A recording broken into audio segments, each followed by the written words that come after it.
The following is a live presentation of Retro Sports Network, home of the champions of the past, present, and or future. And it's a doubleheader Wednesday right here on Retro Sports Network. Hello, my name is Ron Chuckett. On this last day of August 2022, we go back to Wednesday, September 25th, 1985, and it's a doubleheader for you on the docket. Today, first, we are in St. Louis, as the Cardinals have a magic number of 1. Their next win and a combination of losses between Montreal and New York will clinch the National League East for the Cardinals. And if you are a believer in canon on this replay, and I'm not talking about William Conrad, then this would be the Cardinals' first pennant playoff appearance since 1968. Because remember, the Expos won my National League East in 1982. If you're believing that we just kind of do things and everything is kind of separate, then the Cardinals are looking for their first division title since 1982. I would think that they would be in pretty good shape going into the National League Championship Series against the Dodgers. First and foremost, Jack Clark plays all the games, and second of all, Vince Coleman is not going to get run over by the Tart Machine. So there you go. Danny Cox has the honors of trying to pitch St. Louis in the playoffs. No, it took us 150 days, but Philadelphia finally makes an appearance here on the replay. They go with their 1983 divisional hero, Charlie Hudson, on the hill. So we start with the Cards and the Phillies, and then we go to Toronto for the second game of that series between the Red Sox and the Blue Jays. The Blue Jays, if you were with us yesterday, blew an 11-1 lead. Holy John Cerruti guacamole. So the Red Sox, despite the fact that I was managing the Blue Jays, fall all the way back. It's pretty much a done deal for Toronto. Their magic number is 6 or 7, but it's not done yet. And so we'll have the Blue Jays and Red Sox for you in about an hour. But for now, let's see if the Cardinals can clinch the National League East on our air as they prepare at some point for a series against the Los Angeles Dodgers. Next on Retro Sports Network, as Major League 85 replay continues, we start from Busch Stadium in St. Louis, Missouri, as the St. Louis Cardinals take on the Philadelphia Phillies. And today's game is brought to you by DigitalDice.com, the best darn podcast on the web for your sports and simulation needs. Find us today on Spotify, Spreaker, iTunes, or wherever else fine podcasts are listed. And it will be Danny Cox on the hill to try to clinch the division for the Cardinals. Again, depending on how you want to consider it. Because we did 82, this would be St. Louis's first clincher since 1968. Or if we just treat every year as a separate entity all to itself, St. Louis, the 1982 real-life NL East champions. And Cox, a pretty good choice to get you there. He is 14-8. He'll have one more start after this. An earned run average of 3.92. So the ERA is a full run higher than real life. But a win today gives him 15. And of course, John Tudor is going to win the Cy Young. He's a 26-game winner for St. Louis. Danny, 26 years old. The fastball tops out at 87. He's a fly ball pitcher. Against these Phillies, 4 prior starts, 29 2/3, 23 hits, 15 runs, all earned, 13 walks, 23 strikeouts. 2-1 against the Phils with an earned run average of 4.55. His last start came against the Expos on the 20th. They beat him in a 2-0 game, 8 innings, 110 pitches. That was 5 days ago. 4 hits, 2 runs, both earned, a home run. He walked 2 and struck out 2. So Cox, likely a Game 2 starter against the Dodgers. 243 1/3 innings, 249 hits, 111 runs, 106 of those earned, 22 homers, 77 walks, and 138 strikeouts. It is 77 degrees here in St. Louis. The wind's blowing out to the left at 5 miles an hour. And here's how the Phillies line up to be the Silence of the Lambs victim. Vaughn Hayes leads off in center field for the Phils. Rick Shue at third will bat second. Juan Samuel bats third and plays second. Mike Schmidt cleans up at first base. Glenn Wilson in right bats fifth. Ozzie Virgil behind the plate goes sixth. Russell in left will bat seventh. Foley at short going eighth. And Charlie Hudson on the mound, 125 pitches, will bat ninth. Defensively for the Cardinals on what they hope is a championship day. Let's play two. Yep. Vince Coleman a 5 and an 8 in left. Willie McGee an 8 and a 7 in center. Andy Van Slyke a 4 and a 9 in right. Terry Pendleton is a 9 at third. Ozzie Smith a 9 at short. Tommy Herr a 5 at second. Mike Jorgensen a 7 at first. Darrell Porter a 5 and a 4 behind the plate. And Danny Cox a 7 on the mound with a .964 fielding percentage. Of course, the odds favor the Phillies. I mean, look, the Cardinals are 92 and 59. The Phillies are 59 and 90. How you doing, Big Dave? So the Cardinals, this is game 152. And for the Phillies, it's game number 150. Hayes at 263, 11 homers and 61 RBI. A big full house here at Busch. This one starts with a ground ball to the Wizard. Ozzie in front of the pit throws to first, and Hayes is safe. A bang-banger. And that'll bring up Rick Shue at 247, 10 homers, and 33 RBI. Into right center, McGee riding the Schwinn, coming in, 1 out. The Cardinals have got their champagne on ice. Even if they lose this, if the Expos and Mets both lose, they win the East. Juan Samuel at 258.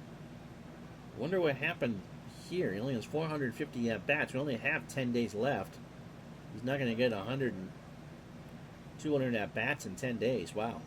14 homers and 49 RBI for Juan. Doubleheader indeed. Let's go, Phils. Struck him out. Cox got him on a 1-2 breaking ball in the outside corner. And then he'll bring up Schmidt, who has had himself an MVP-type season. 272, 38 homers, and 92 RBI. The Phils are 59 and 90. Pitch to Schmidt. Got him. Cox strikes out 2. Fastball in there at the knees. And that'll do. No runs, a hit, no errors. They leave on 1. Half an inning in the books. St. Louis and Philly are scoreless. So Charles Hudson, again, when they won the division in '83, he was their ace in the playoffs, making his 25th start. He's got 1 left after this. 5 and 15 with a 4.95 ERA. Well, that will get you around Wilmington, Delaware. 26 years old, a fly ball pitcher. And the fastball tops out at 89 against the Cardinals. 2 starts, but they've Christmas treed him. 11 innings, 17 hits, 14 runs all earned, 8 walks, 9 strikeouts. But 0-2 with 11.45 ERA. John used to get dollar seats in the 700 level in September at the Vet. Our late friend Dale Lonsdale worked in the clubhouse in the early 80s. We had a conversation about him and Mike Schmidt and Pete Rose and all that. Brad says one of your dorm mates in college was a long-suffering Phils fan from this area. Remember those players well. Well, kind of hard to be long-suffering. They won the World Series in 80 and got there in 83. You go later 80s, yeah, but early 80s, no. The Phillies were a good team. Charles coming off his last start against the Cubs, which they got hammered 15-2. 6 1/3 that day, 120 pitches, 9 hits, 8 runs, all earned. That's Christmas treed. a home run. He walked 3 and struck out 5 in the loss. He hasn't won since beating the Cubs on August 18th. 178 and a third for Mr. Hudson, 180 hits, 105 runs, 98 of those earned, 24 homers, 70 walks, and 106 strikeouts. And on a day they hope to throw some Clydesdale confetti on the turf, Vince Coleman leads off for St. Louis and left. Willie McGee leads the National League in hitting in center at .349. Tommy Herr at second will bat third. Darrell Porter cleans up behind the plate. Andy Van Slyke right will bat fifth. Terry Pendleton at third will bat sixth. Mike Jorgensen at first will bat seventh. Ozzie Smith the Wizard at short batting eighth, and Cox, who threw 15 pitches in the top of the first, will bat ninth. He could go the distance. Defensively for the Phillies, Jeff Russell is a 2 and a 5 in left. And Vaughn Hayes is a 4 and a 4 in center. Glenn Wilson a 7 and a 10 in right. How you doing, Dave? Brad, when would you have been in college? Because the Philly had that World Series appearance in '93. Rick Shue is a 4 at third. Foley a 5 at short. Samuel a 5 at second. Schmidt a 4 at first. Ozzie Virgil a 6 and a 5 behind the plate. Hudson is a 7 on the mound. We're setting up a GoFundMe for the wife and her dog. Yeah, glad that Mimi's doing better. Mimi got a bath today. Should have done that on Twitch. Wrote people's names on doggies biscuits. Coleman coming in at 254, a homer, 34 RBI, and 90 stolen bases. Bingo.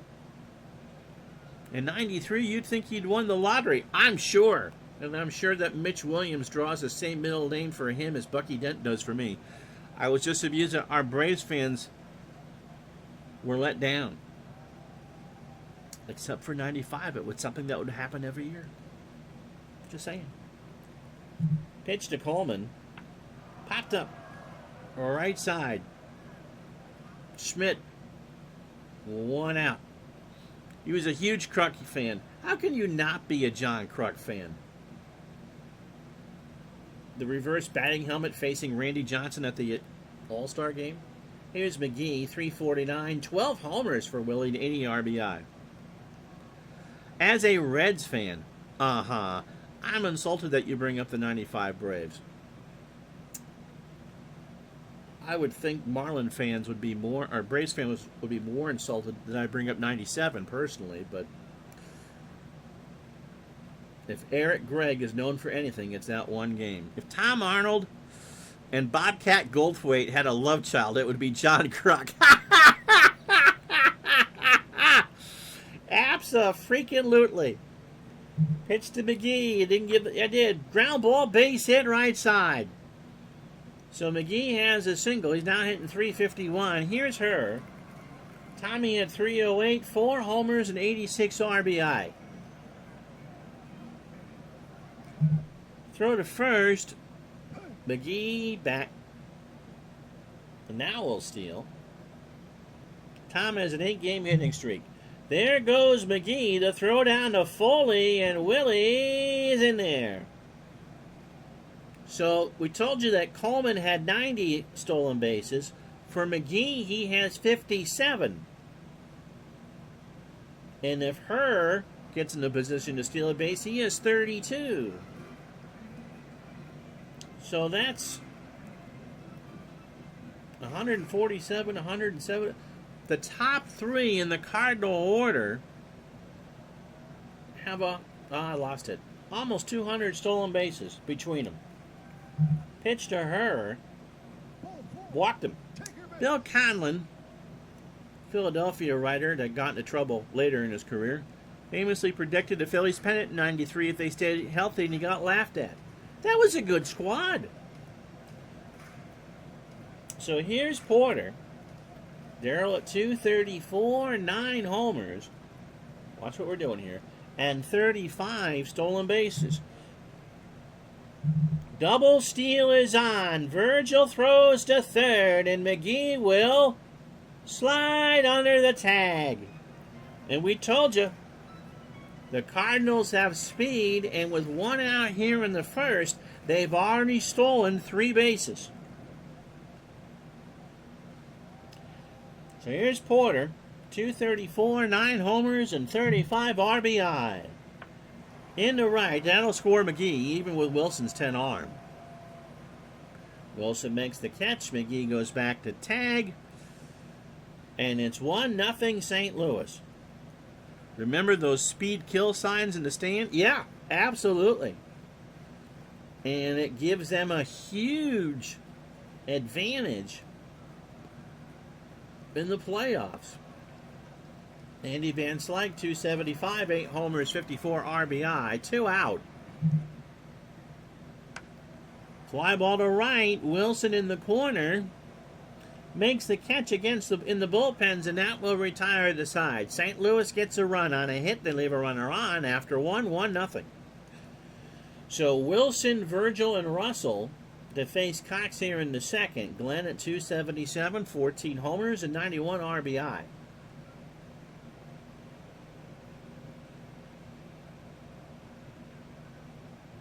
Philadelphia was a gritty ball club. It really did that 93 squad really was reminiscent of the city.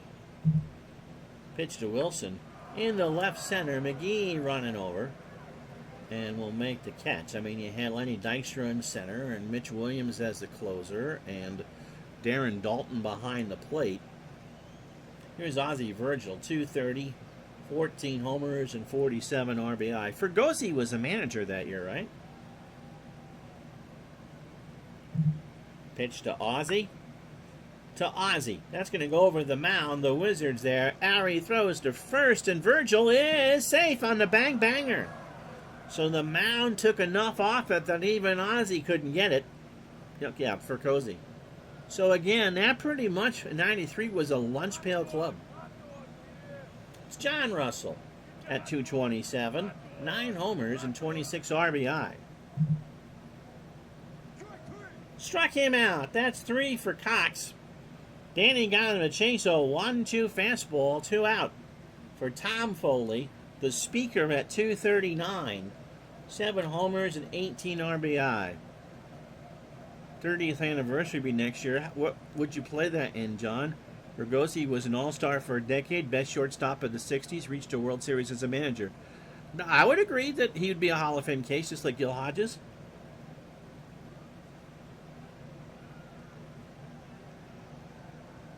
I watched a video the other day. Still the 93 Strat cards. Played the hell out of them back in the day. I bet that was a fun squad. Did you do the Braves and Giants would be fun, too. I gave you Foley's numbers. 2 out, top of the second. The speaker hits one into center. McGee coming in and will make the catch to retire the side. Phils get a hit, strand 2. After 1.5, 1-0 St. Louis. Here's Pendleton, Jorgensen, and Ozzie. Yeah, that Giant team, the last 100-win team that's never going to make the playoffs. You will never have a case now where a 100-win team can't make it. And that would be a great strat set. Pendleton at 225, no homers and 54 RBI. Terry, ground ball to third. Shoe. Pendleton's running, and he beat it out. So second hit for the Cardinals. Here's Jorgensen. Mike at 156. No homers and 7 RBI. I'm leaning towards 2001. But, make a case for 93 for next season. Jorgensen, pitch out, no one moving.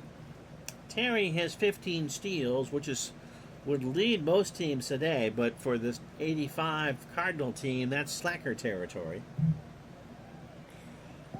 And Jorgensen draws the walk. St. Louis is trying to do what the Dodgers could not and just win it on their own. So Ozzie Smith, 272, 4 homers, 73 RBI. By the way, if you followed Dave's channel, Mr. Gardner, We're glad to say that Mimi made it through her surgery quite well. And is resting comfortably at home. In fact, Dave gave her a bath today. Do 2002 so we can unsend the rally. Since you've jinxed that, Brad, the Angels are going to win the World Series in 4. Offense was just starting to take up, but it wasn't comical yet. Still a good balance with pitching and hitting. I've thought about 93 before. I want to do something that's out of that 80s wheelhouse. And 93 was the last year before the strike, and Ron got a girlfriend. Well, that happened in 96, but, you know, adulthood and all that. First and second, nobody out for Ozzie. And that's into right field. Wilson will pick it up off a couple of hops. Pendleton's going to be too fast, I would think, but it's going to hold. Wilson throws it back in, and they're loaded. Nobody out for the pitcher.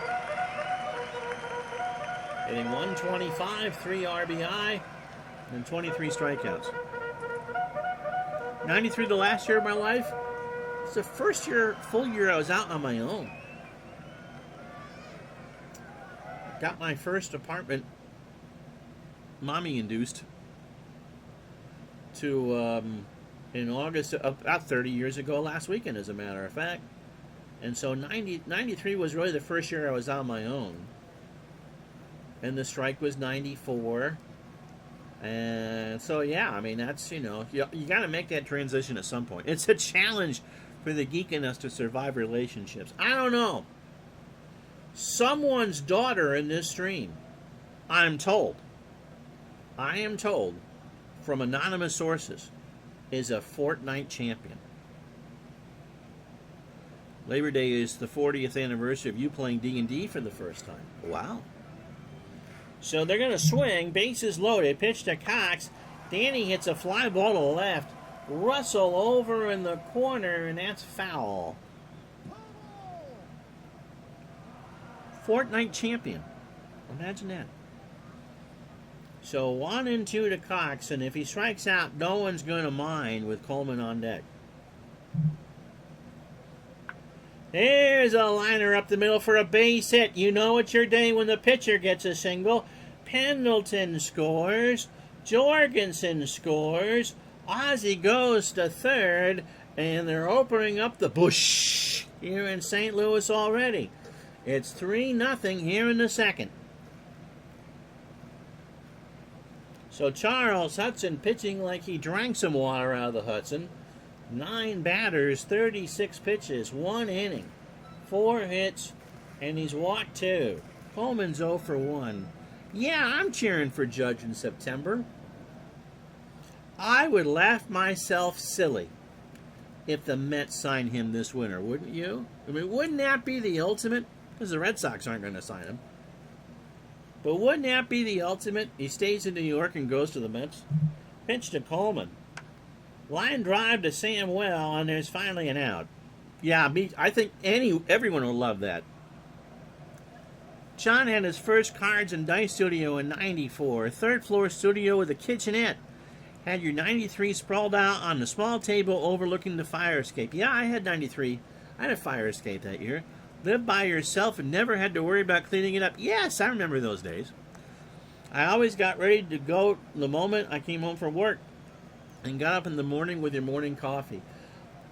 I only had the one computer season for Strat at that point. It would have been hard to do. And who knows? I might not have even sampled any sort of Big Dairy in 96 if I had still been playing the games like that. So runners on the corners, 1 out. McGee has stolen 2 bases. He has 58. I had to think about that for a sec. Brad was playing Tony La Russa too. So McGee singled, scored, and stole 2. Runners on the corners, 1 out. McGee pops it up. Samuel behind the bag at second. Infield fly rule is called, 2 out. For her, who's still sitting on an 8-game hitting streak. He walked and stole a base. Yep, never underestimate the value of being able to leave out your games on the table all week. You're lucky that you have the advantage of the computers. I mean, your cherished offspring is old enough now not to tear that stuff up, but at 5 or 6, you got a big one set up. You got the 76 Reds against the 76 Red Sox, and somehow Pete Rose is fed to the dog. Pitch to her. Tommy swings into center field. Hayes ranges over and will make the catch to retire the side, but the Cardinals get 2 on 3 hits and no errors. We go to the third. St. Louis 3, Philadelphia nothing. You learn that lesson the hard way. So you got to share now, Brad. Charlie Hudson is hitting 148 with 3 RBI. Pitch to Charlie is in the right center. McGee coming in, 1 out. John had Tony La Russa on the single. Loved it. Loved that it was the first console game to track seasons. The catch was he had to keep it on or the stats would be lost. There was no memory chip. Nope, as they're worth it then. Here's Vaughn Hayes. Vaughn singled his first time up, 1 for 1. Cox is opening 9, 33 pitches, 2 1/3, 2 hits and 3 strikeouts. Got him! He swung on and missed the changeup. 2 out. So here's Shu. Rick is 0 for 1. Struck him out. Danny's pumped. That's 5. Swung on and missed. No runs, no hits, no errors. We go to the bottom of the third here in St. Louis. Cards 3, Phillies nothing. Brad left some baseball cards at the table on the table one day when your son was 2 or 3 and he climbed up in the chair and was bending them, abusing them like they were playing cards. Drops them on the floor and the dog got to him before you found out about it. Hard to yell at a 2-year-old for that. My baby sister ate a Raymond Chester football card. Beheaded him at the nose line. They were from your 82 top set. You were sorting them. Well, when your son was 2, I'm sure the 82 tops were still pretty cheap to get.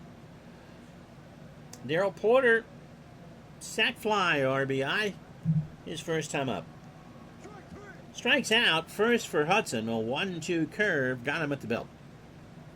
Here's Van Slack, he's 0 for 1. Into left center. Hayes. Range is over. 2 out. Sox and Jays next. If you weren't with us yesterday, maybe we'll have anti-clairvoyant Jamie with us for that. Man, that was fun.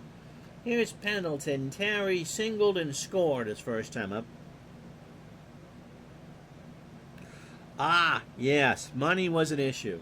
And as Simply Red used to sing, money was too tight to mention. See, not instead of going to the package store, Brad, you go to the UPS store. It really is the same thing. Pitch to Pendleton is a fly ball right center field. Hayes runs over, makes the catch, and that will retire the side. Cardinals go in order after 3-0 St. Louis. So Samuel, Schmidt, and Wilson. Juan struck out his first time up. Cox is fan 5 through 3. In the left, Coleman. 1 out. Not touching that one. I'm not touching that one. That's a Twitch exclusive, but it's funny. Here's Schmidt. Michael Jack struck out his first time up.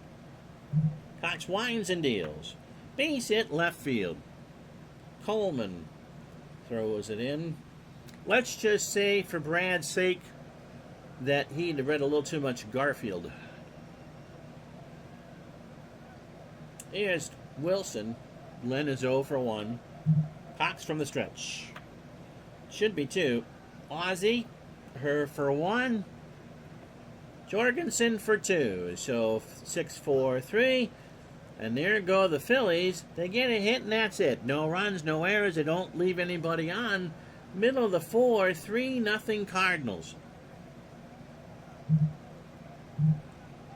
So the standings, as you can see, the Mets and Expos, they don't play each other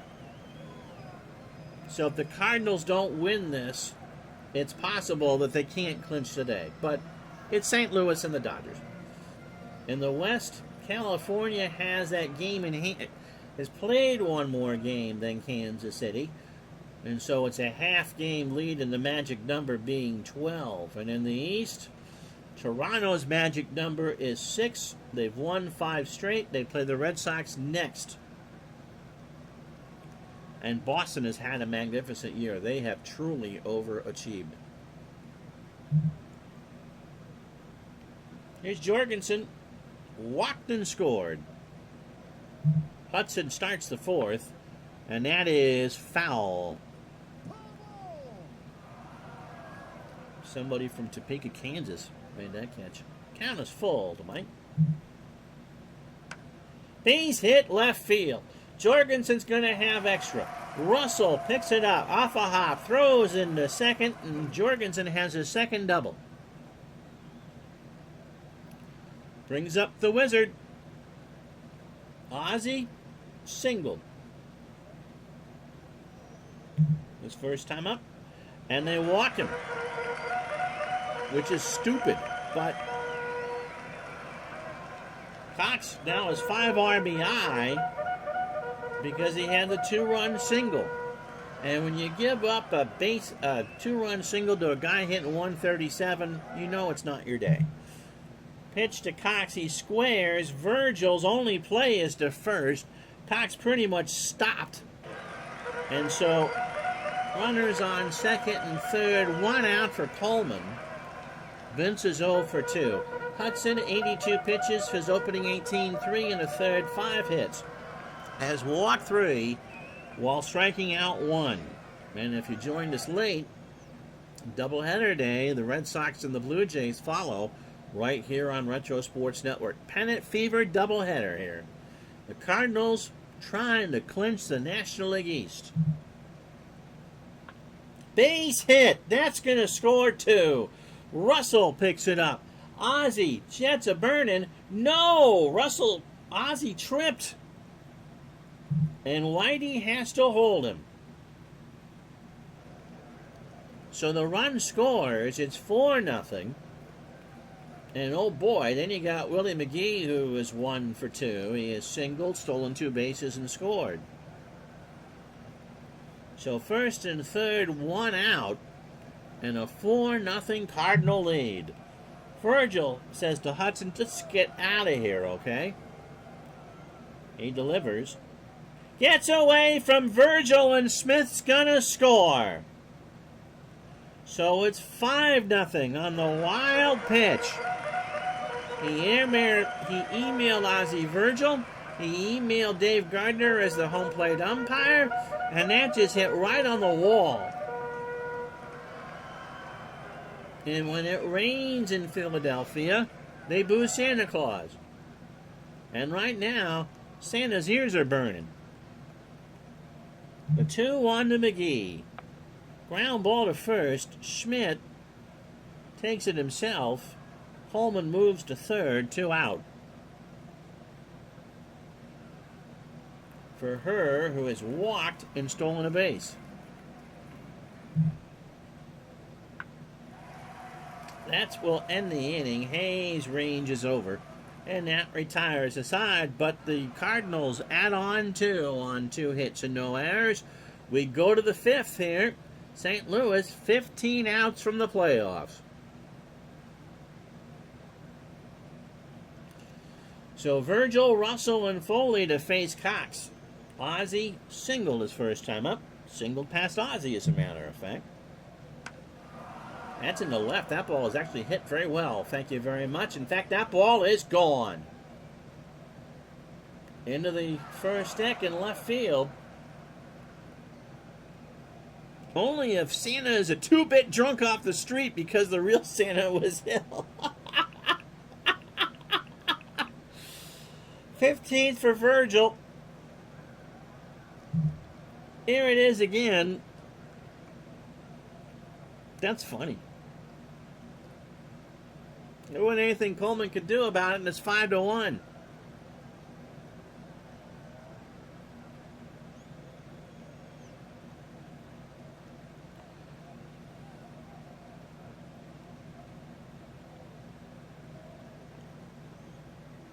Here's John Russell. He struck out his first time up. That's in the left. Coleman coming in. 1 out. Tom Foley, the speaker, is 0 for 1. Came over from the Reds.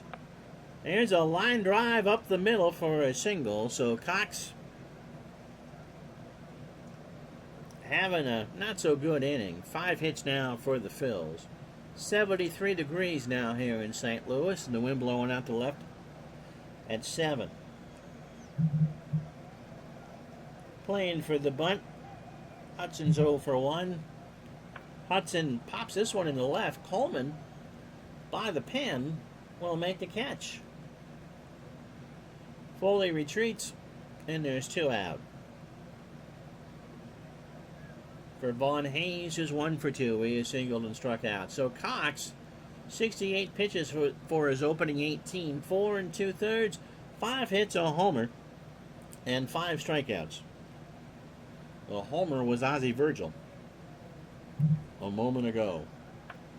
Line drive to Wizard. Halfway home in this potential clincher for the Cardinals. Phillies get on the board. A run, 2 hits, no errors. 5-1 St. Louis.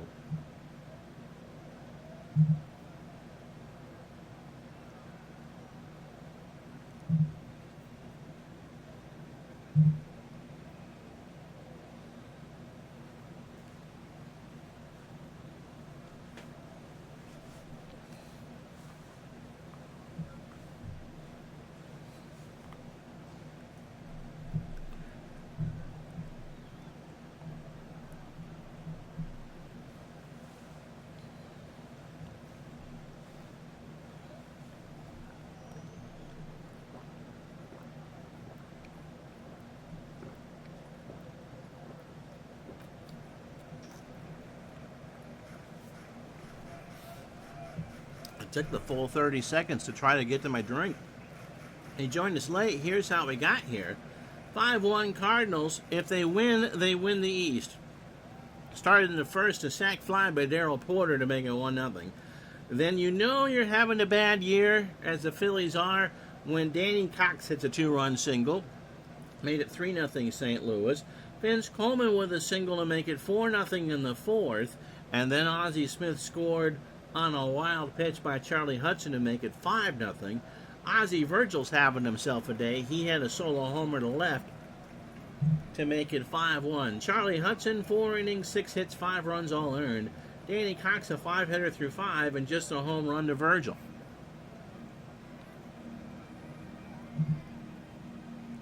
So Porter, Van Slyke, and Pendleton here to face Hudson in the 5th. Porter, 0 for 1. Sac fly and a strikeout.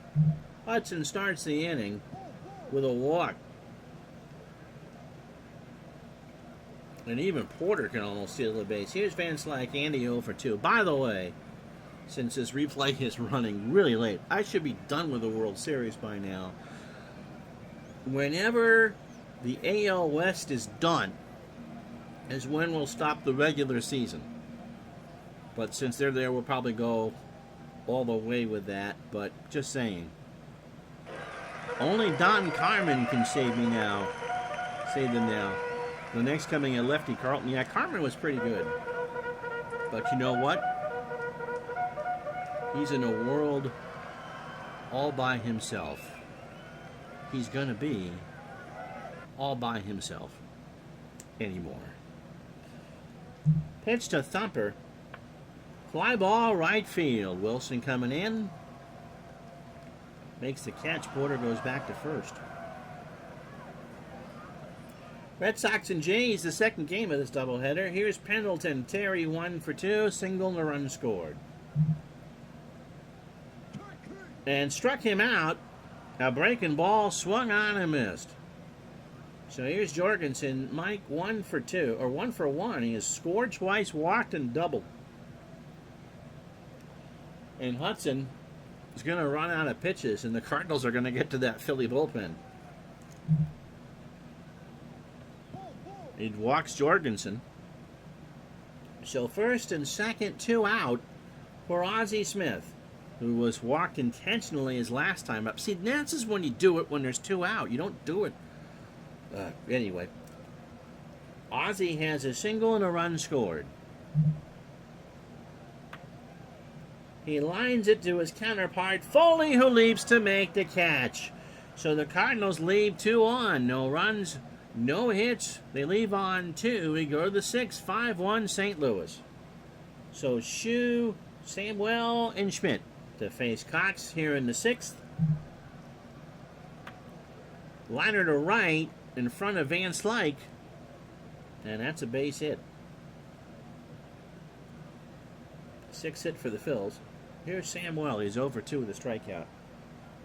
I wonder why he doesn't have the at-bats.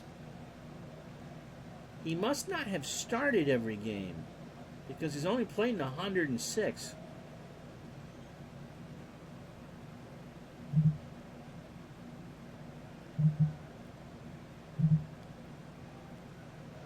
I don't understand why he would have not played.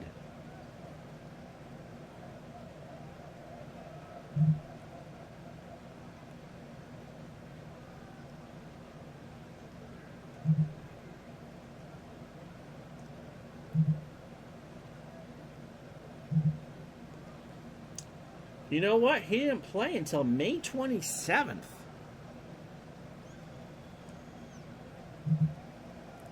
So that's odd. I wonder if the computer made a mistake there. So Samuel 0 for 2 with a strikeout.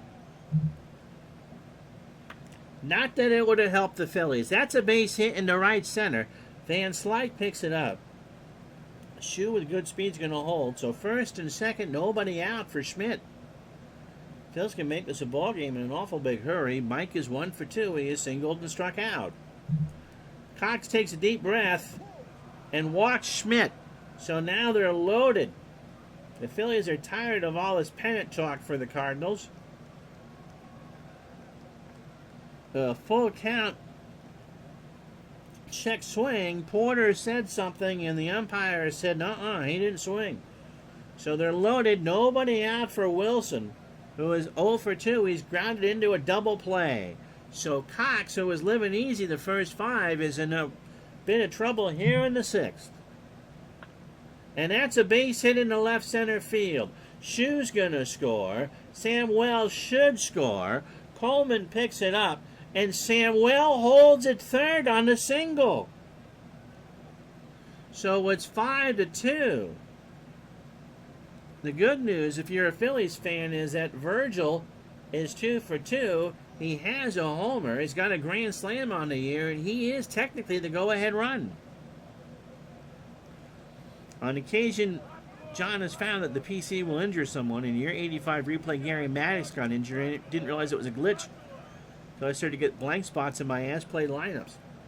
And the Phillies really haven't merited a game on the channel until now.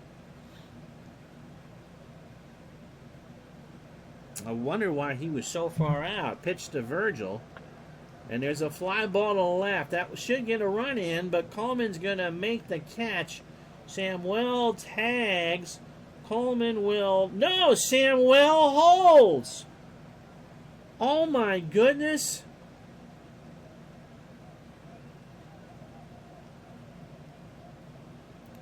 Wow! So here's Russell. John is 0 for 2 with a strikeout. Cox deals. Struck him out! The Phillies loaded the bases and with nobody out. They have a run in, but they've had 2 outs now, and that runner on third, who has afterburners, hasn't moved. Here's Foley, 1 for 2. Tom has a single. Cox deals. Popped up. Porter doffs the mask. And the Phillies leave him loaded. They get a run. Phillies get a run on 3 hits, no errors. They leave him loaded. 5.5 down. 5-2 St. Louis. You were concentrating on your red, so you'll have to check when you get home to see if Juan Samuel had the same glitch. Yeah, that's very curious. Again, it wasn't going to make a difference. Cox, by the way, has 2 RBI and a single. Popped up. Virgil is his name. And he makes the catch, 1 out. So here's Coleman, opening 27 for Hudson, 119 pitches. 5 1/3 innings, 6 hits, 5 walks, 2 strikeouts. And all the runs are earned, all 5. Coleman 1 for 3. He has an RBI and a single. In the left center, that's a blooper. Here comes Hayes, makes the catch. 2 out. For McGee, Willie is 1 for 3. Single, stole 2 bases, and scored. And that's a base hit up the middle. And Willie's 2 for 4.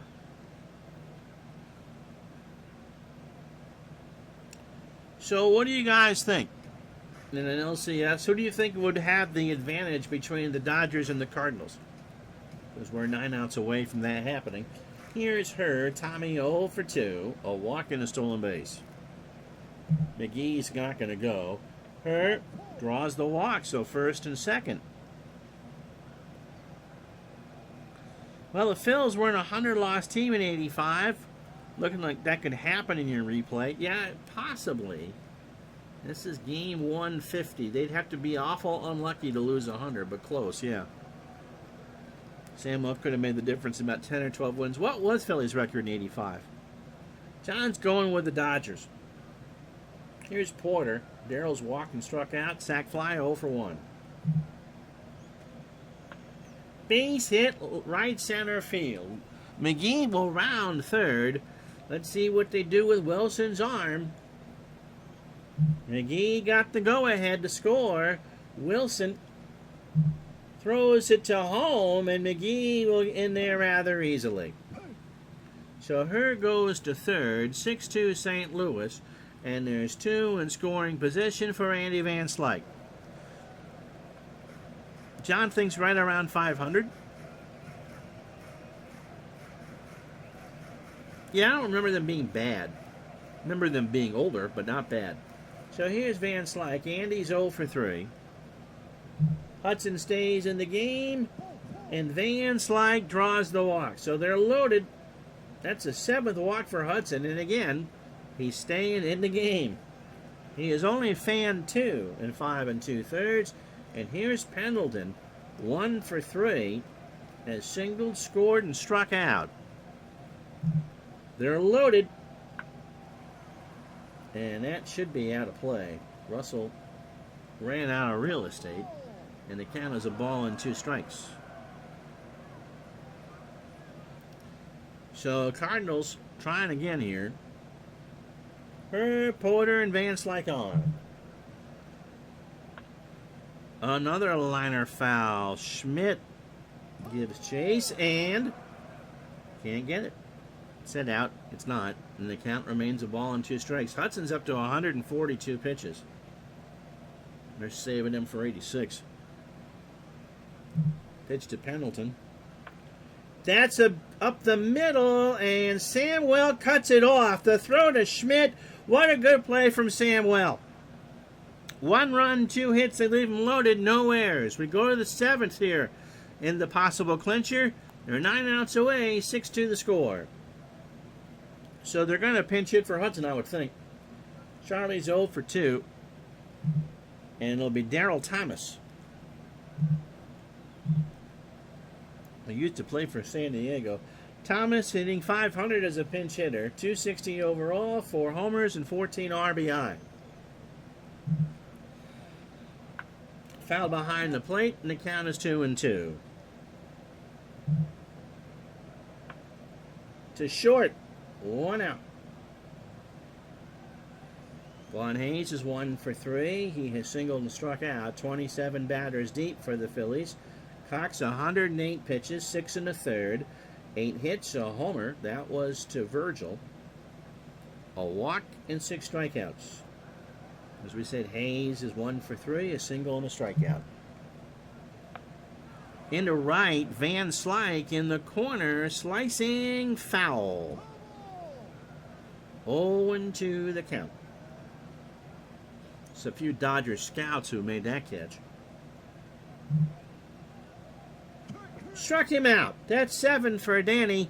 The 0-2 fastball swung on and missed. So here's Rick Shue. He's 1 for 3. A run scored and a strikeout. So we got one prediction for the Dodgers. There's 8 of you watching. Who else has an opinion between the Cards and the Dodgers? Pitch to Shue.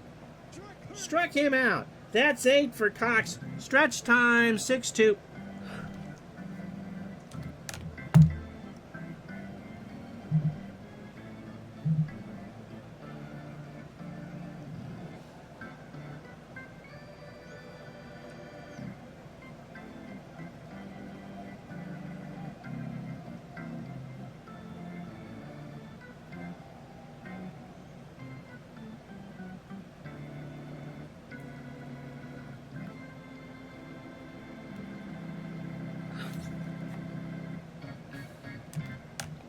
And here's your reminder, speaking of work hours, that you'll just love it at Levitt's.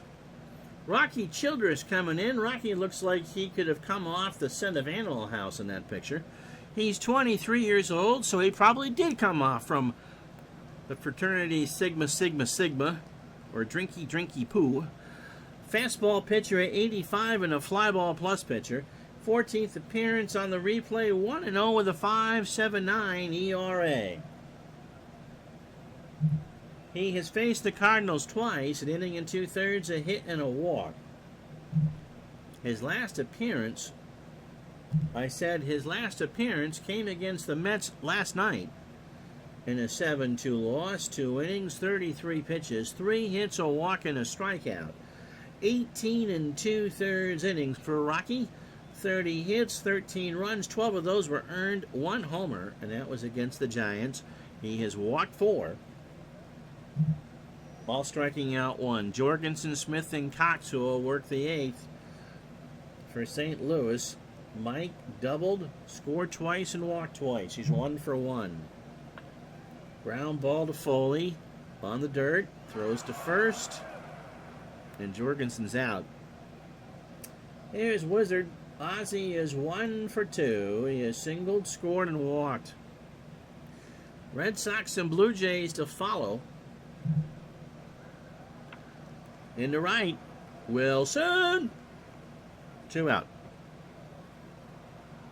Here's Cox. Danny will bat 1 for 2. Is driven into. Fly ball, right center field. Hayes makes the catch, and the Cardinals go in order. No runs, no hits, no errors. We go to the 8th, 6-2, St. Lou. Sam, Wells, Schmidt, and Wilson to face Cox. Juan 1 for 3. He has singled and struck out. Pitch to Juan. Little number foul. First base side. Tried to bunt, and now the count is 0-2. Pitch from Danny. Struck him out. That's 9 for Cox. And I'm imagining that is... No, the season high for Danny is 10. And it was against these Phillies. So 1 out for Schmidt. Mike is 1 for 2. He has singled, walked, and struck out. To short. Smith. 2 out. So the St. Louis police are starting to load Clydesdales around the warning track so the turf doesn't get torn up in 4 outs. Here's Wilson.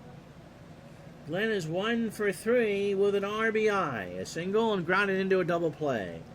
Danny winds and deals. Ground ball. Ozzie on the pit. Throws to first, and that's the inning. So a clean inning for Cox. No runs, no hits, and no errors. Cox is trying to talk Whitey into leaving me in for the 9th. 6-2 St. Lou. So Coleman, McGee, and Hurd.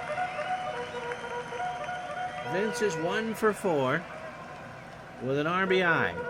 His 35th.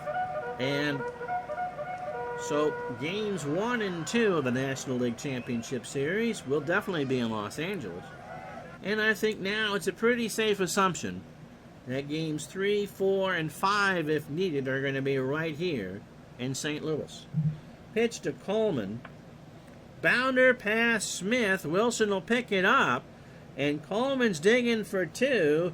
Vince has a double, his 16th. So here's McGee hitting .350. Leads the National League. He's 2 for 4. 2 singles today, now has 205 hits. Coleman has got the green light. The throw down to Shue, and Coleman is safe. So that's 91 for Coleman. And the Cardinals have stolen 5 bases. Pitch to McGee to third. That should score Coleman. Shue only can go to first, and it's a 7-2 ball game. So, cases and cases of Budweiser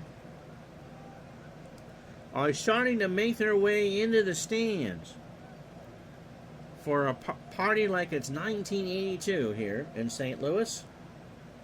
Tommy Herr is 0 for 2. He has walked twice and stolen a base. Childress deals. And there's a liner in the center in front of Hayes.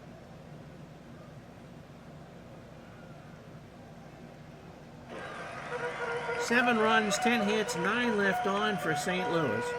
2 runs, 8 hits, no errors for the Phillies. They've left on 6. Quarter 1 for 2. Darryl, by the way, it's 6 real stolen bases. Has 2 RBI today, a single and a walk. I would agree with that, Brad. The 82 team firsthand. Herzog brought over that philosophy that he had with Kansas City, and it worked. They had Keith Hernandez, too, don't forget. But 85 and 87. 85 should have won the World Series, to be honest. And they really were running all over the league. Pitch to Porter. Popped up. Right side. Schmidt. The thing with the 87 Cardinals, is there's 2 out. Here's Van Slyke's 0 for 3 with a walk. Is they ran into the same problem that the Tigers did in the American League Championship Series. 57,000 people screaming with hankies. That, hard to believe. 87 was the first. Brad, rethink that one out again.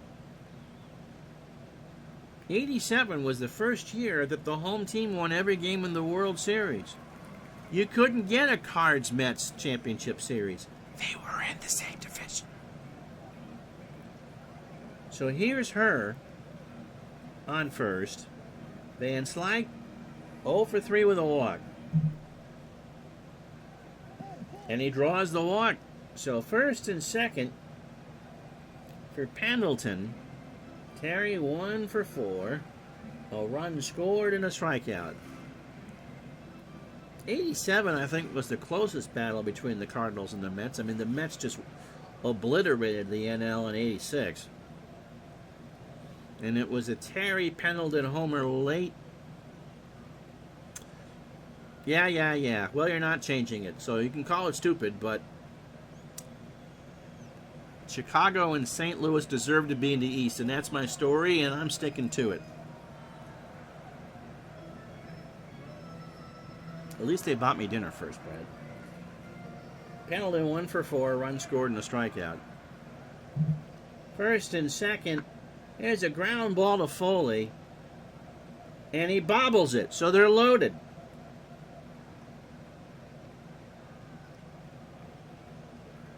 Just remember, the Cowboys made a living being in the NFC East, okay? And Atlanta in the NFC West. Jorgensen is 1 for 2. A double, scored twice and 2 walks. Bases loaded. Ground ball for third. Shue goes across the way. And that will retire the side. So they'll go with Cox. He gets a rousing ovation.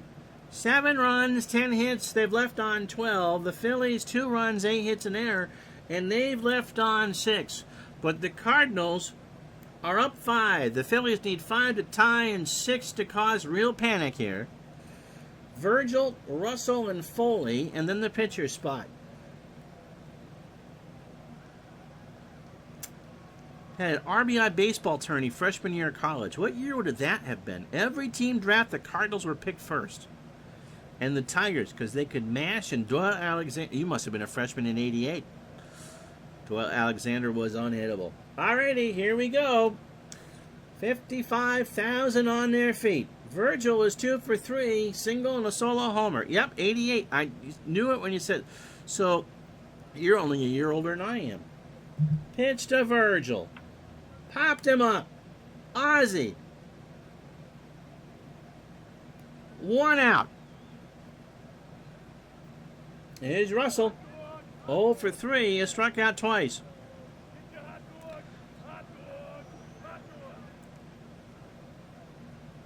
So Cox, horses ringing the field. Bullpen kind of empty right now. Danny, they're going to be a pinch hitter. Louis Aguayo's coming in. As a pinch hitter, 286, a homer, and 4 RBI. Louis overall, 293, 11 homers, and 37 RBI. 2 outs away. Cox winds and deals.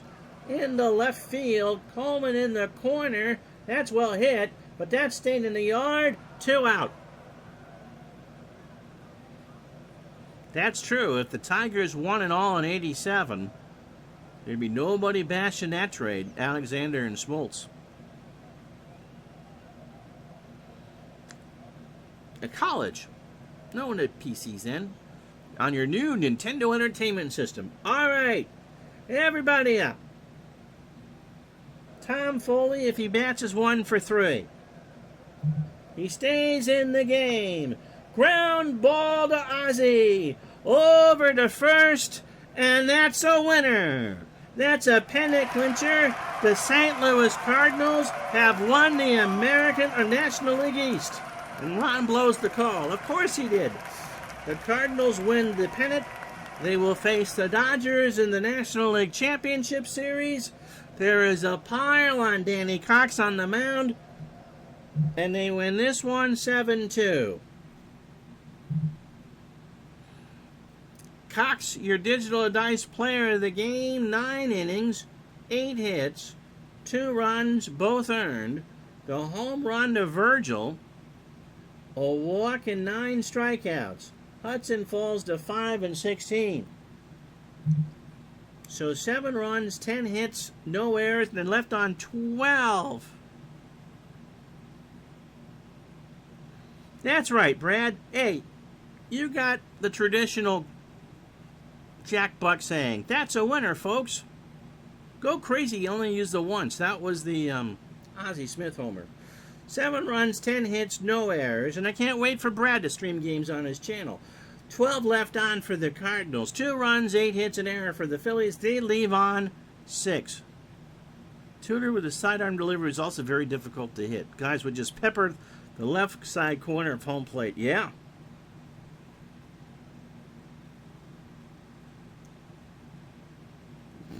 Thank you, sir. So that's the story in the National League. It's all done. The Dodgers and the Cardinals and everyone else gets an E.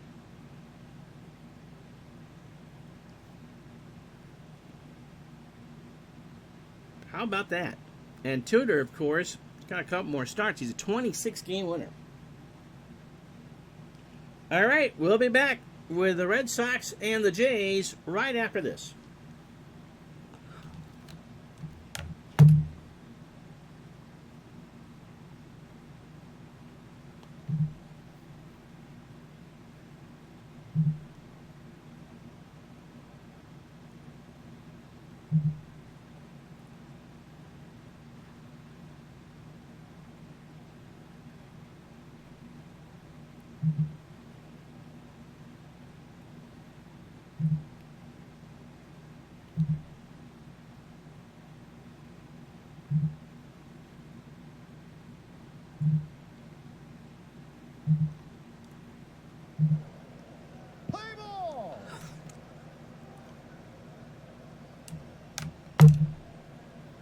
I'll even go as far as to say, Brad, it may be nothing but American League West matchups the rest of the year. Toronto wins this.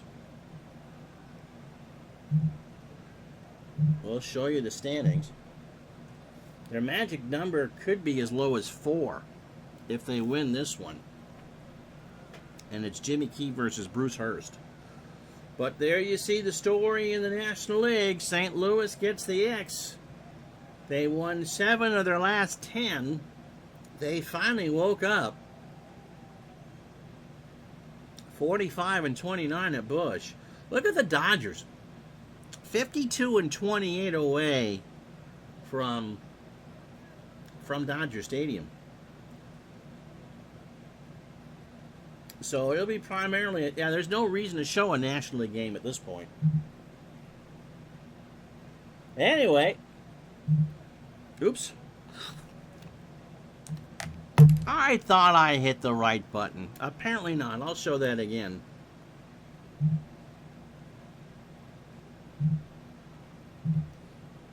Here. So there are the standings.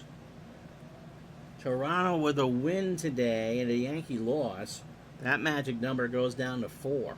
It pretty much is over in the AL. I mean, 6 is a lot to get when you have, this is game 150. There's 12 games to go and the Jays lead by 6. So, St. Louis, as you see, has won the East, and the Dodgers have won the West. The Dodgers are 52-28 away from Chavez Ravine. Oh, good. Kevin Romine's leading off for the Red Sox. Jimmy Key in this big start, making his 31st start of the year, 11-10 with a 4.50 ERA. The pensive Pee Wee has made 2 starts against the Red Sox, 14 1/3 innings, 13 hits, 6 runs, all earned, 5 walks, 5 strikeouts, 0-1 with a 3.77 ERA. How you doing, Matt? So Key really just doing is trying to make the rest of the Blue Jay season a fait accompli with a win. Beat the Brewers on the 20th, so regular rest 4-2 was the score of that one. 7 innings, 108 pitches. 4 hits, 2 runs, all earned. He gave up a homer, walked 1, and struck out 2. If the Blue Jays are to get past whoever wins the AL West, Key is going to need a couple good starts in that series. 200 innings, 193 hits, 107 runs, 100 earned, 30 homers, 55 walks, 83 strikeouts.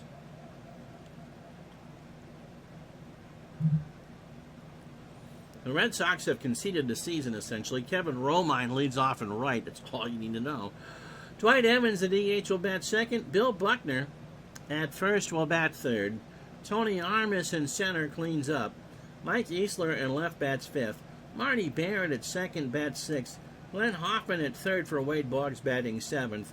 Jackie Gutierrez at short batting eighth. And Mark Sullivan behind the plate batting ninth. With the exception of Romine and Sullivan, that's not a bad lineup. Hurst can throw 130 pitches. Defensively for the Blue Jays, it is Bell a 5 and a 5 in left, Mosby a 5 and a 4 in center, Barfield an 8 and a 10 in right, Orga 3 at third, Fernandez an 8 at short, Garcia a 4 at second, Cecil Fielder a 5 at first, is better than Cliff Johnson, Ernie Wood a 6 and a 3 behind the plate, Key is a 7 with a .957 fielding percentage. The Jays 92 and 58. And a full house here in Toronto to see if they can knock the magic number down to 4. Romine at 200 with 3 RBI.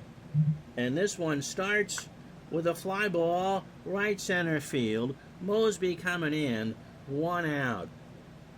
The Red Sox at 86 and 65. They've already won 5 more than they did in real life. It is a nice night here on Lake Ontario. 68 degrees, the wind's blowing out to center at 10. Dwight Evans at 254, 27 homers and 93 RBI. So as we said, the National League is set. Still would love to hear what you guys have to say about the Cardinals and the Dodgers. Jays could, they need to win 8. 60. They have 12 games to go. So they would need to finish 8-4. It's possible. I think that the Yankee series to end the season is going to be meaningless. I think Toronto was that good. Pitch to Evans. In the left center. Mosby going way back. There the Red Sox lead off the wall. No, just short. He throws it into third for Org. And Evans has his 27th double. That ran out of kickapoo juice about 5 feet from the wall. So Dewey has his 27th double. Here's Buckner. 310, 23 homers, 108 RBI. So the Blue Jays would need to finish, including this one, 8-4.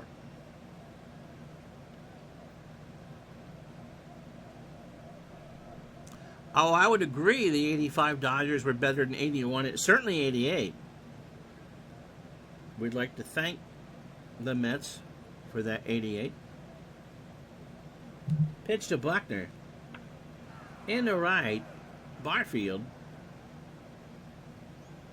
makes the catch. 2 out. Evans will hold. Brad's money's on St. Louis. I think the one advantage that the Cardinals are going to have, here's Armas, 268, 28 homers, and 87 RBI, is that they're going to have Coleman. But the Dodgers are just good. And their bullpen is good. Except for their defense. Nope, no as played in the playoffs. I've talked to the TARP machine. We have an understanding about this. Pitch to Armas. Fly ball to left. Bell will make the catch, and that will retire the side. Red Sox get a hit, and that's it. After half an inning in the book. No score. We know D. Scott Howard's rooting for the Dodgers. The Dodgers' weakness is their D. St. Louis's bullpen is not as good as the Dodgers, but it's not bad either. Anyway, Bruce Hurst says we're not out of this yet. 29th start for Bruce. He has 2 left. 10-11 with a 4.70 ERA. 27 years old. Bruce would have some great years after this. Fastball pitcher at 92 and a flyball pitcher. And that would be because the Red Sox started building up behind home plate. And the wind started to funnel. Only 1 start against the Blue Jays for Bruce. It was a loss. 8 innings, 5 hits, 3 runs all earned. He walked 3. Striking out 5. His last start was against the Tigers, where he struck out 12 in a 9-2 win. 9 innings, 133 pitches. 6 hits, 2 runs, both earned, a homer. He walked 1 while striking out 12. In fact, in his last 5 starts, he has struck out 10 plus 3 times.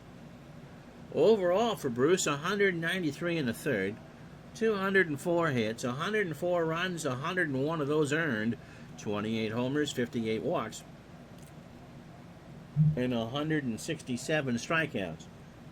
Damaso Garcia leads off for the Jays at second. Lloyd Mosby in center bats second.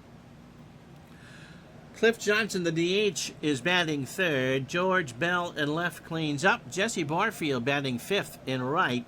Cecil Fielder at first goes sixth. That is a pretty good 4-5-6 for the Jays. Garth Org at third will bat seventh.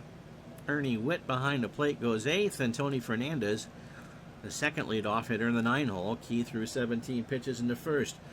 Defensively for the Red Sox, it's bad. It's bad. It's broccoli bad. Mike Easler, 2-1 in left. Armas, a 3-3 in center. Romine, a 2-1 in right.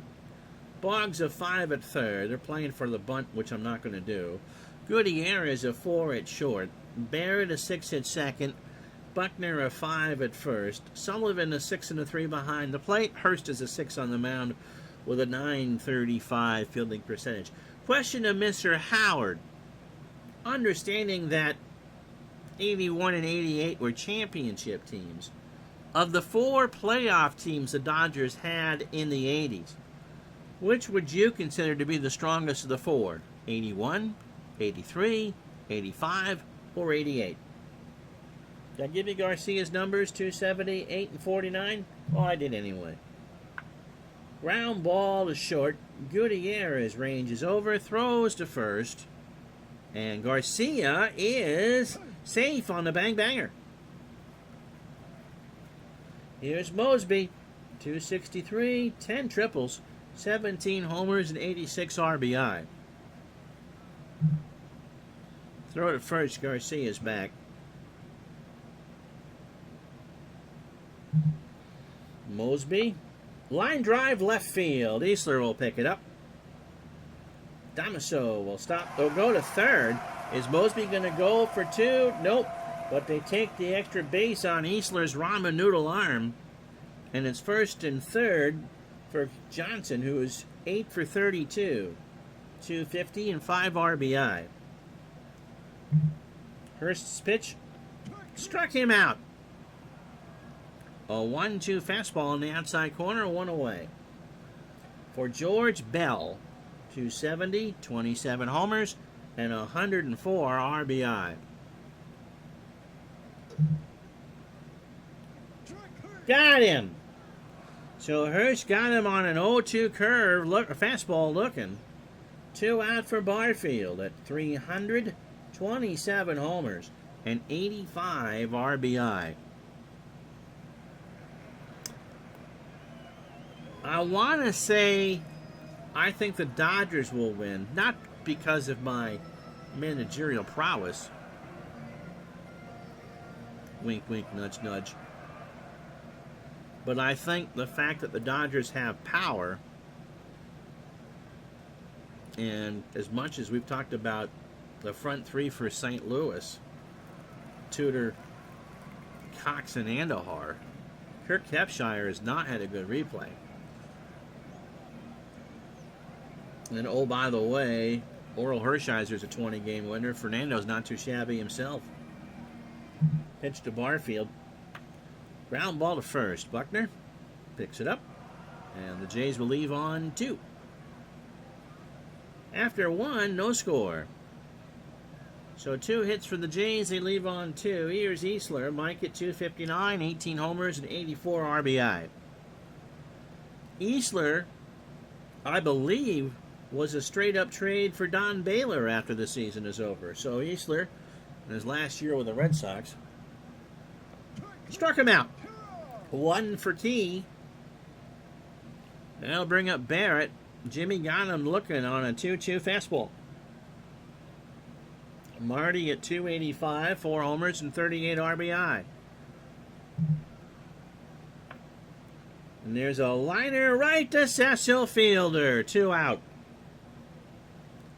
So here's Hoffman. 292, 6 homers, and 50 RBI.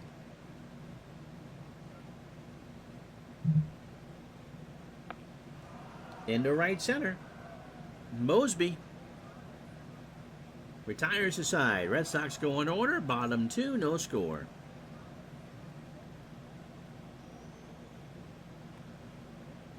That's right. Cecil was with the Jays and a good hitter. Well, yeah. Replay hadn't been that good. 231. A homer and 2 RBI. 311, 4, and 16 in the real year. Yes, John, they had Royce and Honeycutt, too. The computer doesn't do well with pitchers on 3 days rest. And so while the frontliners, of course, they're going to all erase each other out. But I like Royce and Honeycutt over Hepshire. Cox did not have a great replay, but as you just saw, he can pitch well when he needs to. Pitch to Cecil. Struck him out. That's 3 for Hurst. 2-2 curve swung on and missed. Brings up Ord. 293, 6 homers, 32 RBI. To short, Gutierrez. 2 out. Here's Ernie Witt, 251, 20 homers, and 63 RBI. Socha's had a great year. Socha's had a fantastic year for the Dodgers. And the Dodger pitching, if they can keep the Cardinals off base, can neutralize that. You noticed when Ozzie Smith batted from the left side in the game against against Philadelphia, he had no chance for a homer. And of course, that was the big homer that he hit that Jack Buck told us to all go crazy over. Witt, 251, 20 homers, 63 RBI. Base hit right field. Romine will pick it up. No truth that the Argos are asking Ernie to hit field goals for him after yesterday's performance. Here's Fernandez, 304. Tony has 4 homers and 48 RBI. You can make an argument that Socha's an MVP candidate just for what he did with the Dodgers. Up the middle, Gutierrez should be 2. Nope, just throws to first to Buckner because they probably don't need it, Ron. And that will indeed retire the side. Blue Jays get a hit, leave a runner on. No runs, no errors. After 2, no score. Since these two teams combined for 25 runs yesterday, you can tell the scoring is a little bit off today. Gutierrez, Sullivan, and Romine to face Key here in the third. Jackie at 181, 2 homers and 20 RBI. Fly ball to left. 1 out. By the way, the commissioner's office has okayed Goats being at Busch. Just saying. Just saying. Here's Mark Sullivan. Haywood's kid at 177, 2 homers and 6 RBI. Speaking of mixed up divisions, your 95 replay is over, Brad says, and the Cubs lost to the Braves in the NLCS. Indians went on to beat Atlanta in 6 with Maddox taking 2 losses. Wow! That's just vintage Maddox, too.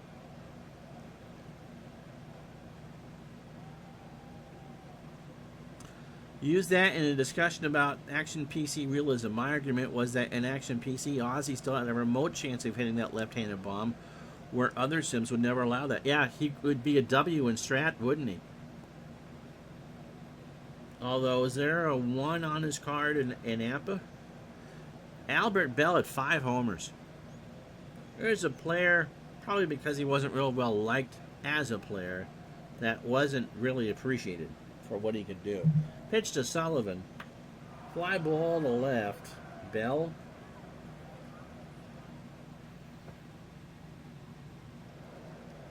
Oh, if Ozzie's got a 1 on that card, even if it's a second column, and you're playing basic, it's a dinger. Bell was Manny before Manny was Manny. Here's Romine. He's 0 for 1. Opening 9 for Key. 2 2/3, 40 pitches, 1 hit, and a strikeout. And Romine draws the walk. First walk for Jimmy. Here's Dewey. Doubled his first time up. Throw to first, and Romine is back. Kevin stays put in the left or right center field. Mosby having a run and makes the catch to retire the side. Halfway through the third, no score. My favorite story is still him chasing around those Halloween pranksters off his lawn and around the neighborhood. Yeah, the thing with Albert was that, you knew he had a temper. So Garcia leads off the third. Hurst opening 9, 39 pitches. 2 innings, 3 hits, and 3 strikeouts. Garcia singled to start the ballgame. Strikes out. That's 4 for Bruce. Fastball at the knees. Here's Mosby. He singled. 1 for 1. Line drive to Barrett. 2 out for Johnson, who's 0 for 1. Didn't a fan throw a home run ball back at him and he picked it up and threw it right back at the guy in the bleachers?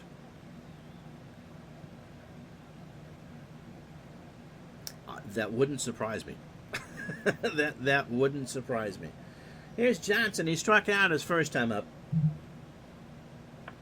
This time it's in the left center. Armas going back.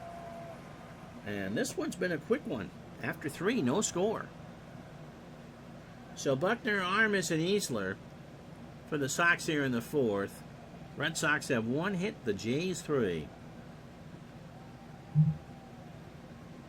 Buckner now gives the Red Sox their 2nd hit. That's a punch into center field.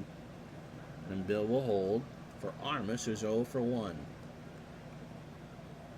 Okay, so Brad was doing some research and discovered a real gem on July 31st, 1972.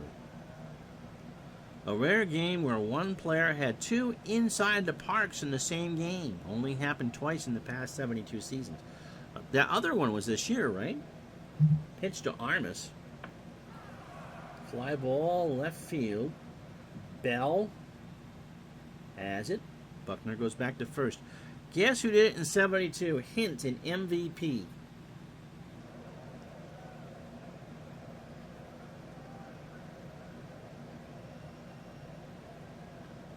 The other one was an 86 Twins player who was there in 85. Well, we know it's not Bert Blyleven. And here's Easler. Mike is 0 for 1 with a strikeout. Someone with enough speed. Was Maury Wills still in the majors in 72? Pitch to Easler. Struck him out. That's 2 for Key. 2 out. Swung on an 0-2 curve. 85 Twins player. Or was it? He would have been an old man. When Buckner hit his inside the park home run, he was ancient. Here's Marty Barrett. He's 0 for 1. A 30-year-old first baseman did it. Rose? Had Rose been an MVP in the 60s? Ground ball to first. Org goes to Garcia. Richie Allen. Oh, okay. After 3.5, no score. And both homers were off Blyleven. Oh, okay. Bert probably had a few things to say about that. We showed you the standings earlier. Midlife Crisis Googled it. Here's Bell. He struck out his first time up. Pitch to Bell. Line drive foul, third base side. Somebody from Rochester, New York made that catch. And the count is full. Struck him out again. 3-2 fastball in at the knees on the inside. 1 out. For Barfield, Jesse's 0 for 1. Allen laughed about it in an interview after and said, after that, I figured I'd done all my running. Oh, Greg Gagney's the only other player to do it. Gagney had speed, and of course the Twins played indoors. Barfield punches one in the left. Easler will pick it up. Hoffman, who was only a 3 there, should have had it. Here's fielder. Cecil struck out his first time up. Throw to first, and Barfield is back. Only other player to do it since 39 was Hank Thompson of the Giants in 1950 at the Polo Grounds. I wonder if some of that had to do with the fact that dead center was at LaGuardia in Queens while home plate was in Manhattan. Pitch to fielder who's 0 for 1. Liner left field, extra bases. Easler's going to have to play it off some hops. Barfield with good speed on second base will go to third. Will he round third and score? Yes, he will. The throw goes in the infield, and fielder has an RBI double. His 5th of the year, and the Blue Jays get on the board first, 1-0. So here's Org. No comment whether Garth wants to play in the playoffs against his brother or not. Garth is 0 for 1. Ground ball foul, third base side. And the count is 2-2. That is a rare play to have 2 of them in the same game.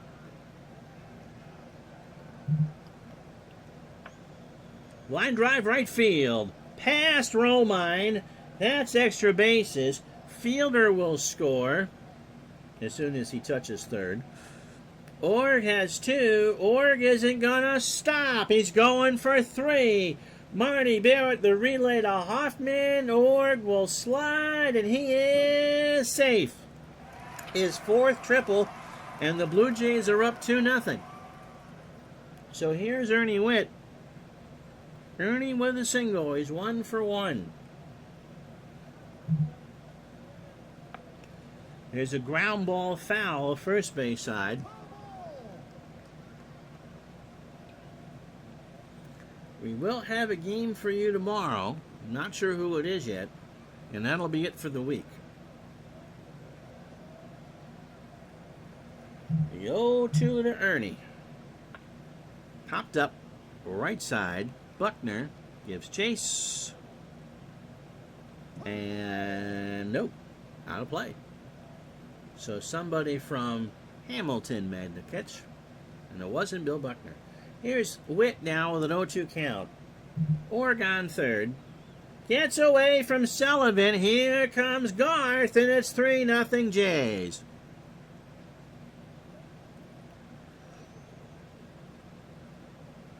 So, Brad, I would say they have a chance to win 100.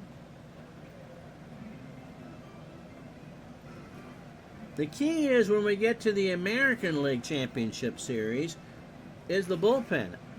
I don't think Quisenberry's had a bad year. Not a terrible year, for overall standards.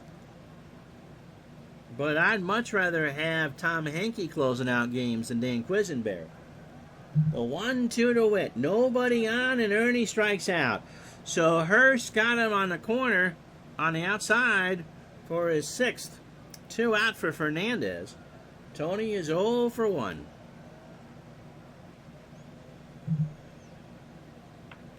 In the left, Easler running over and makes the catch, and that will retire the side.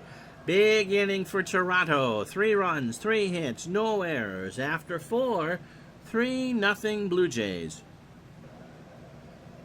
So Hoffman, Gutierrez, and Sullivan to face Key here in the 5th.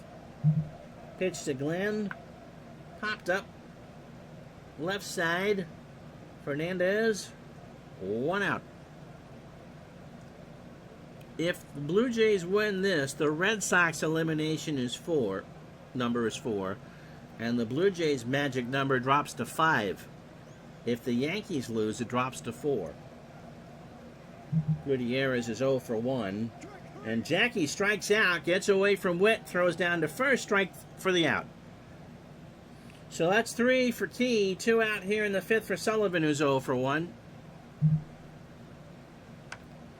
Mark, deep left field. How about that? Back goes Bill.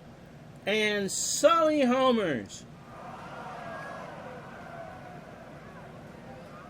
Mark Sullivan homers, and it's 3-1 Toronto.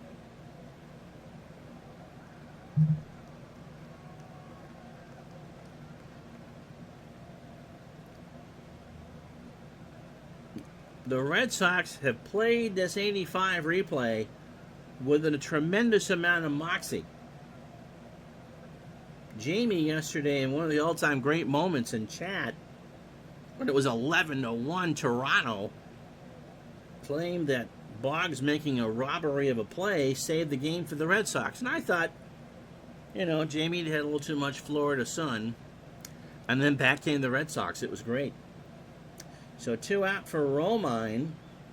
He is opening 18, 72 pitches, 4 2/3, 3 hits, the home run from Sullivan, a walk and 3 strikeouts. Kevin's 0 for 1. Into right, Kevin also has a walk. Barfield is over, makes the catch, and we're halfway home. Red Sox on the board, a run on a hit, no errors.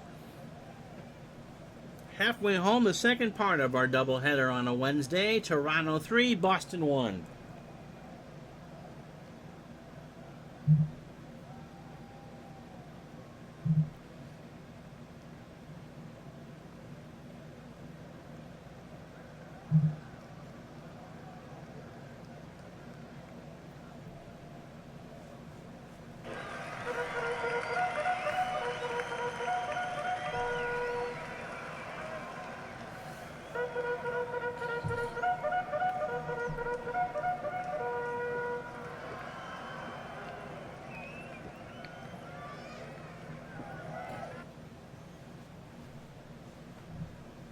Well, if you fell asleep at your desk here for the first half of Game 2, tell you how we got here. 3-1 Jays. All came in the fourth. A Cecil Fielder double to score Barfield for the first run of the ball game. Then Garth Org tripled home fielder to make it 2-0. And then a pass ball by Mark Sullivan made it 3-0. Mark atoned for his error in the fifth with a solo home run down the line and left to make it 3-1. So Bruce Hurst has only given up 2 earned runs through 4, and Jimmy Key a 3-hitter through 5. Hurst is opening 18, 92 pitches. It'll be a bullpen game for the Red Sox, and maybe you'll see Bob Stanley. Maybe. Not my decision.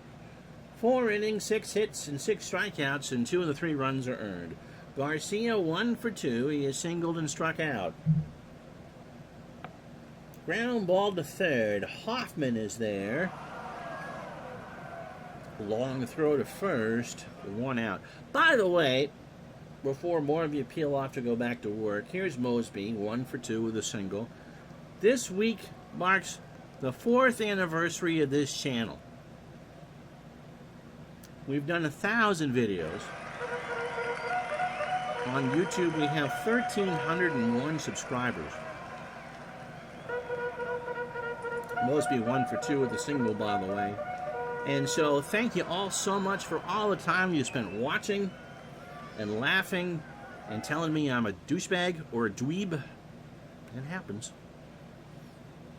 But imagine that we've done this now 4 full years, and it wouldn't have happened without you. Pitch to Mosby. Lloyd swings, ground ball to first. Buckner is there, takes it to the bag, 2 out. No, he beat it out. He beat it out. Buckner, who's wearing Johnny Unitas' shoes, I thought he got there. Buckner thought he got there. Mosby knew he got there too. So 1 out for Johnson, who's 0 for 2 with a strikeout. Mosby has 36 steals, but we'll wait for Hurst to throw over. Bruce does, and Mosby is back. Runner goes. Sullivan throws to second. Marty puts down the tag. Not in time. 37 for Mosby. So 1 out, and the Blue Jays trying to punch this one open. Johnson 0 for 2 with a strikeout. He strikes out again. Hurst is fan 7 as Johnson swings and misses on the 1-2 fastball. Here's Bell. George is 0 for 2. I should thank my 239 Twitch followers, which is the same as a YouTube sub.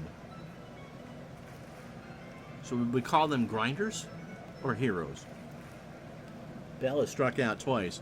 And the 10 subs I have right now that help pay the freight here on Twitch. Bell into right center. Armas coming in, rides a swing hard, makes the catch.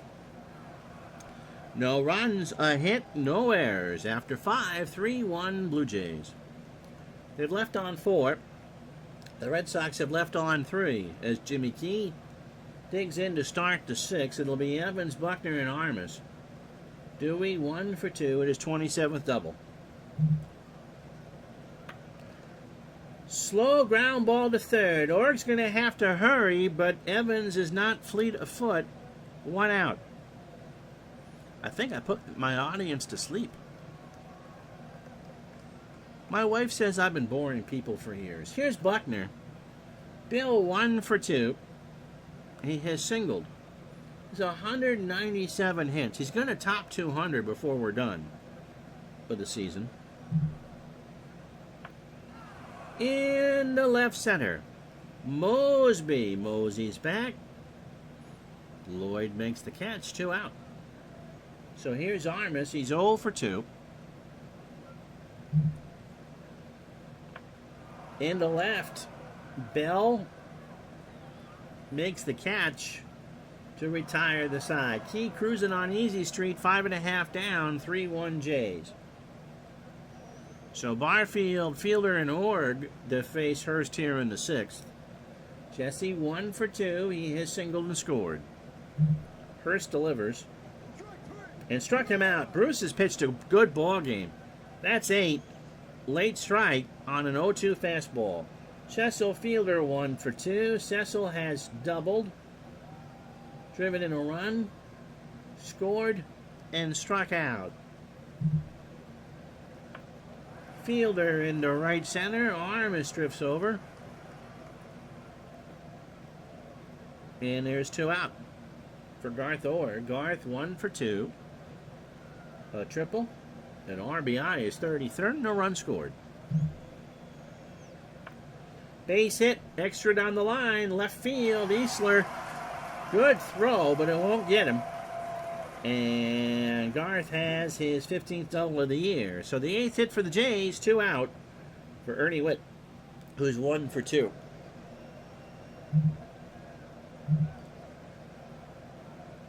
The Blue Jays have 2 left with Boston, including this. So if they win, they'll have won the season series against Boston. Although Boston has had the better of Toronto at Fenway.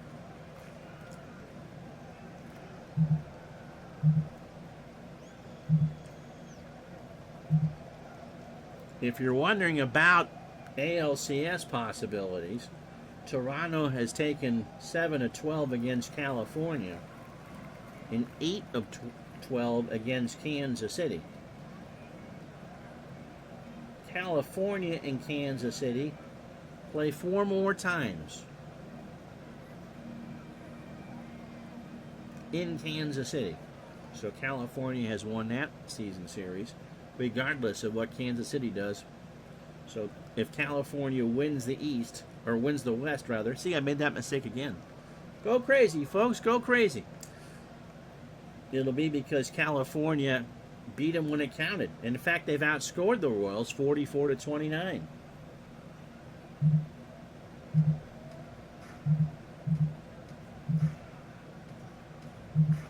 Now, if you're wondering about the NLCS,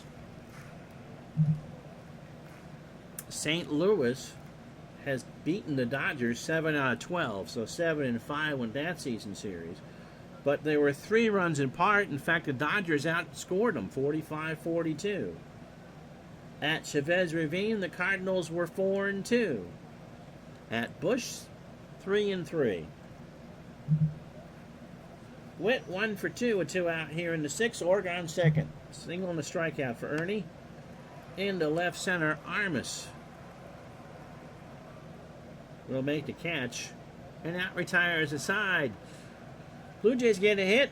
We go to the 7th, 3-1, Toronto.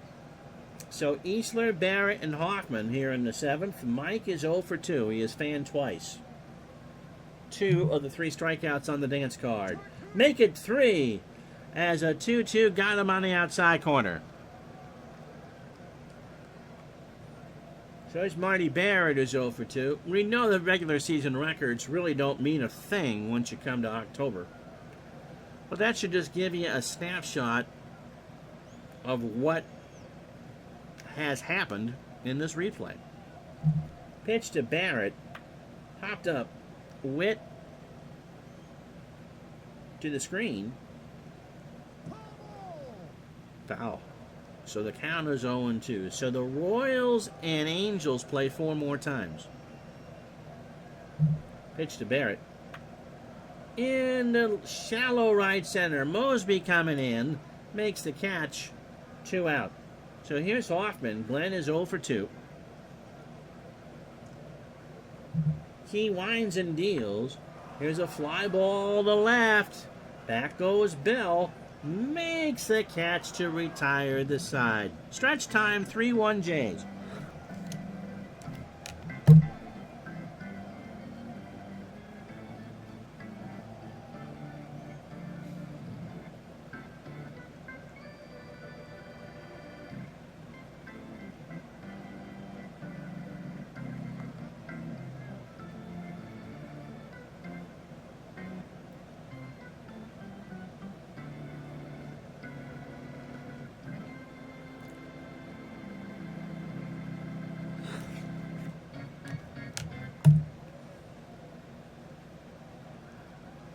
So Fernandez, Garcia, and Mosby to face Hurst here in the 7th. Tony is 0 for 2. In the left, Easler in the corner, out of play. Somebody from Thunder Bay made that catch. 58 degrees here in Toronto. Wind now blowing out to right at 11. The Argos won the toss, and they'll defer. 0-2 to Fernandez. Tony strikes out. And that'll do it for Hurst. He's got to strike out 9. He did what he had to, but it isn't going to be enough for him anyway. Tom McCarthy, a household name in his own house. Coming on. Got a pitching change from Exhibition Stadium in Toronto. So McCarthy, 24. Fastball pitcher at 90. And a standard pitcher. Hasn't faced a team with a winning record. In fact, he hasn't pitched since July 27th in the majors. I'm sure he and Pawtucket were on the first-name basis. His last time out was July 27th. 1 inning and a 5-4 win over the Mariners. 10 pitches, 2 innings, 1 hit, a walk, and 2 strikeouts. And even as a diehard Red Sox fan as a kid, I have no idea who he is. So that's it for Hurst. Here's Garcia, 1 for 3, a single and a strikeout. And McCarthy got him. A swing and miss on a 1-2 curve. 2 out for Mosby, who's 2 for 3. Lloyd a single twice, stolen a base. Fly ball, left center. Armish coming in. Tony makes the catch, and McCarthy through the inning. No runs, no hits, no errors. After 7, 3-1 Jays. So Gutierrez, Sullivan, and Romine, the schedule hitters. Key trying to get as many of these 6 as he can. Again, the Blue Jays don't clinch with a win, but they make it virtually impossible for the Yankees to catch. 6.5 with 12 to go would be the case. Here's Gutierrez. He's 0 for 2 with a strikeout. Key starts the 8th with a walk. Here's Sullivan. Mark homered his last time up. Now it's 3 on the replay and 7 RBI. 1 for 2. Gutierrez was speed on first. Jackie back. Has 9 steals with the exchange rate. That's about 500 for a Red Sox player.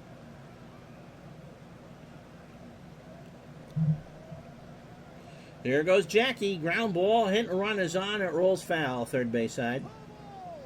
1-2 the count. They'll throw back over to first. 1-2. Jackie stays in the right. Barfield over in the corner. Has it for the out. Gutierrez goes back to first. See what they do with Romine here. You got Rice on the bench. Kevin 0 for 2. He has walked once. Key, 27 batters, 106 pitches. 7 1/3, 3 hits. The home run to Sullivan of all players. He has walked 2 and struck out 4. Romine stays. There goes Gutierrez. Another hit and a run. Org. That one will bounce off the dugout and into the seat. Someone from Toronto made that catch. And it wasn't Garth. 0-2 the count. Struck him out. Got him looking on an 0-2 fastball. 2 out. 3-1 Jays here in the 8th. Here's Dewey. Dwight 1 for 3 with a double. Key. Comebacker. Throws to first. Got him. So after 7.5, no runs, no hits, and no errors, the Red Sox have left on 4. Toronto 3, Boston 1. So Johnson, Bell, and Barfield. He will start the 9th. Cliff is 0 for 3. He has fanned twice. Ground ball, left side, base hit. Easler will pick it up. 9th hit for the Jays.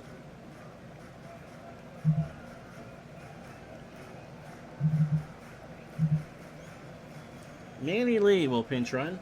Here's Bell. George has struck out twice. He's 0 for 3. Hurst struck out 9 in his outing today. Didn't help. Bell strikes out. McCarthy having a good outing, a 2-2 on the outside corner for strike 3. So that's 2 for Tom. Here's Barfield. Jesse 1 for 3. Single, run scored, and a strikeout. Throw to first. Lee isn't going anywhere. No matter what you say. Ground ball over the mound, a base hit. Armas picks it up off the turf. First and second, 1 out for Fielder. Cecil has a double. He is 1 for 3. Drove in that run in the 4th. Scored in the 4th. But a strikeout came not in the 4th. So Lee on second, Barfield on first. Sullivan goes out to talk to McCarthy. Tom says this isn't Winter Haven. Pitch to Fielder. Walked him in there loaded. So here's Org. The Blue Jays now looking to put this one away. Lee on third, Barfield second, Fielder first. Garth 2 for 3. Has doubled and tripled and driven in a run and scored again, all in the 4th. Sullivan and McCarthy again change the signs. Tom deals. Right field, that should score Lee. Romine coming in, but a bad arm. Kevin makes the catch for the out. Lee tags and scores without a throw. And it's now 4-1 Toronto.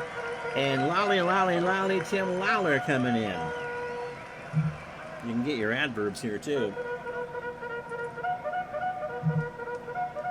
So Lawler, who pitched last night, 13th appearance, 3-3, a 4.73 ERA. Against Toronto now, well, it's a second appearance. He won the clean inning last night. And that 13-12 craziness, he struck out a batter. Tim is a fastball pitcher at 93 and a fly ball plus pitcher. 53 in the third, 50 hits, 30 runs, 28 earned. He's given up 3 homers, 35 walks, and 39 strikeouts. So runners on second and third. Oh, it's over now. They're going to pinch hit for Witt. Who can hit a lefty?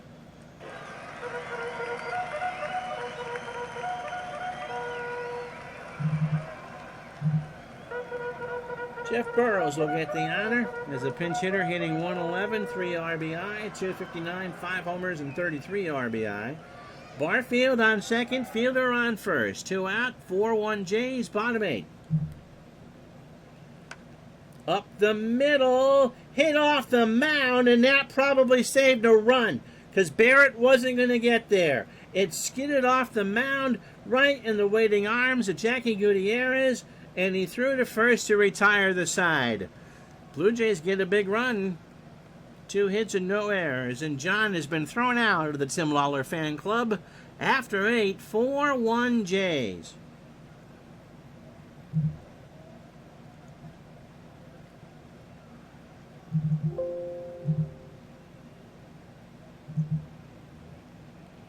Steve Nicosia, a 2 and a 3 behind the plate.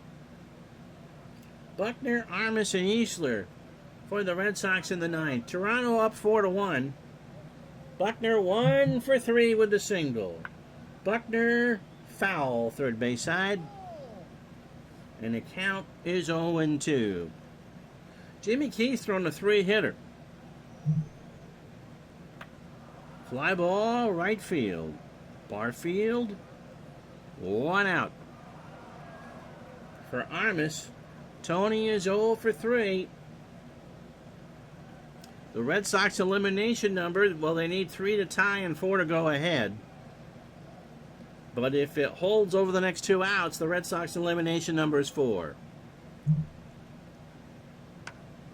Left center, Mosby. That's well struck and gone. So Armas got one of the runs back. Tony now has, I believe, is his 28th of the year. And it's 4-2. 29th of the year. The Red Sox, again, resilient, resilient, resilient.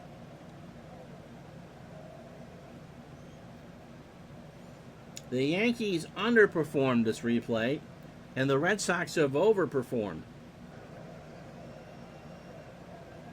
And by next year, Armas is in the doghouse.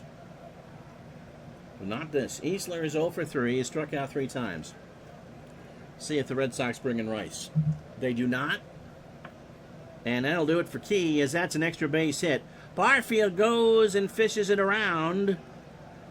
Easler has 2. Barfield throws it in. And Mike, oh, this is closer than I thought. Safe. 27 doubles. Marty Barrett at the plate. Cardell coming in. Pitching change from Exhibition Stadium in Toronto. Cardell is saved 13 of 17. 35th appearance for Bill. Cuffs is 29, a fastball pitcher at 93, and a standard pitcher. Against the Red Sox, 6 appearances, 5 hits. 5 innings, rather. 1 hit, a walk, and 5 strikeouts. He has slammed the door twice. He last pitched on the 17th, so he's got a week's rest. He went at Fenway in a 4-3 win. Got 4 outs, 26 pitches, a hit, and struck out 2. 34 innings, 31 hits. 18 runs, 15 earned, 4 homers allowed. He has walked 26 and struck out 25. So Barrett and Hoffman 1 out, Easler on second. Remember, the Red Sox have Rice on the bench, and they have Boggs on the bench. And they'll go with Rick Miller.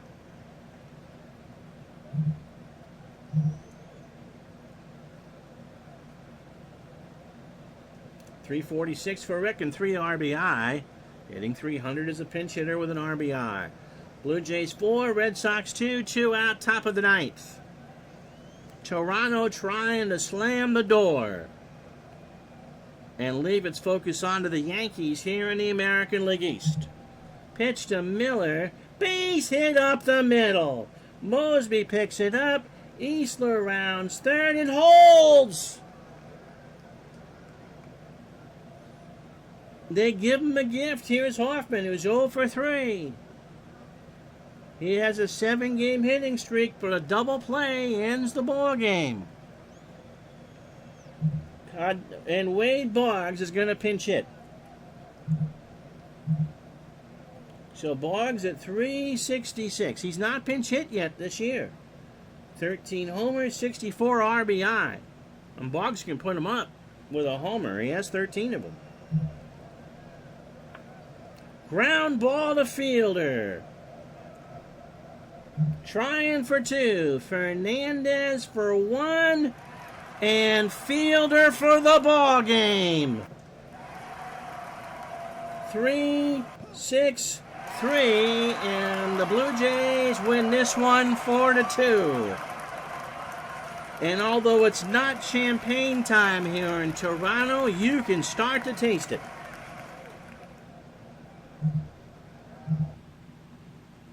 Four runs, 10 hits, no errors. The Blue Jays go to 93 and 58. They left on 7. The Red Sox, 2 runs, 6 hits, no errors, and they left on 5. Jimmy Key is your digitalized player of the game. 8 1/3 innings, 12 and 10 on the year, 5 hits, and obviously the biggest start of his career, 2 home runs. Armas and Sullivan solo shots. He walked 2 and struck out 5. And Cardell slammed the door. He faced 2 batters and forced a double play. Bruce Hurst, 6 1/3, 8 hits, 3 runs, 2 earned, and struck out 9. McCarthy and Lawler did okay. Not great, but okay. So the Jays' magic number falls to 5.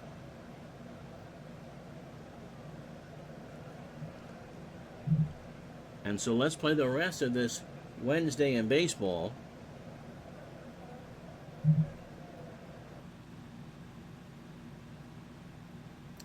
The Cardinals were champions before they took the field, I think. Yep. Wouldn't have mattered. Chicago beat the Mets 6-5. Patterson 2-0. Roger McDowell falls to 2-5. Wally Backman 4 for 5 with a triple. Oakland 9-1 over Cleveland. Tommy John 2-7. Creel 1-6. Davis 2 for 3. 17th with a double. Come on, come back to me. Pittsburgh beat Montreal 4-0. Russell strikes out 9. In a 4-0 win, he goes to 13-8. So when the Pirates beat the Expos, the Cardinals were champions. Lasky is 0-5. Johnny Ray 3 for 4, 2 RBI, and a stolen base. The Yankees remain 6-back. Joe Niekro beats Jack Morris, who falls to 10-19. So Joe 1-1. Morris 10-19. Righetti is 35th save. Atlanta beat Cincinnati 3-1. Rick Mailer 12-17. Jay Tibbs 11-14. Bruce Sutter his 16th save. Minnesota beats Texas 7-2. Burt Blyleven 9-0. Jack Russell 1-5. Kent Herbeck is 22nd of the year, 4 for 5 with 2 doubles. Dodgers beat the Astros 4-3. Fernando a 22-game winner. By the way, Tommy John threw a 3-hitter through 7. Dave Smith 6-6, and Tom Diedenfuhr his 29th save. Birdies pounded Milwaukee 11-1. Flanagan 7-5. Kochenauer 4-7. Young 3 for 4 with his 21st. No change, by the way, in the American League West. We'll get to that in a second. San Francisco beat San Diego in 12 4-3. Moore 1-1. McCullers 2-4. Brown 1 for 2 his 22nd. Seattle, Matt Young shuts out the Royals 3-0. He goes to 11-19. Saberhagen looking like the replay version of Dave Stieb at 11-12. Jim Presley 1 for 3, 24th homer and 3 RBI. While the White Sox beat the Angels 5-1. Burns beat Romanek. Britt 12-12. Ron 13-10. Carlton Fisk, by the way, is 37 homers. So no scheduled game tomorrow. On Friday, we were going to take Boston and Detroit off the board.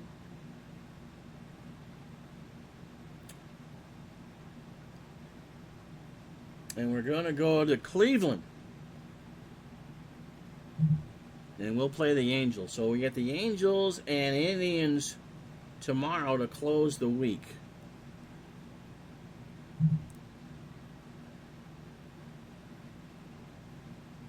And we can take that doubleheader off between Montreal and St. Louis. And give the Yankees a game. How about that? So the next 2 games will be California and Cleveland. That's tomorrow. And then Tuesday will be the Yankees and the Orioles. All right. You got to go back to work now. I'm sorry. And so thank you so much for watching. So as we leave you, after 2 hours and 4 minutes, the National League race is set. It's the Dodgers and the Cardinals for the National League Championship. And Toronto's magic number is 5. The Yankees better start winning soon or it'll be over. I'm Ron Juckett. Thank you so much for watching the last couple hours. We'll talk to you tomorrow for an American League West game. So long, everybody.